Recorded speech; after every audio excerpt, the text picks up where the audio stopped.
General knowledge और दिलचस्प मालूमात।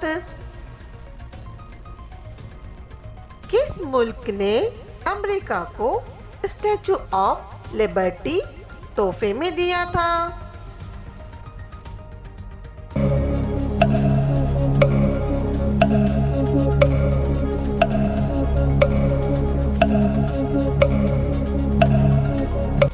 सही जवाब फ्रांस ने। किस मुल्क में आधी रात को भी सूरज चमकता है?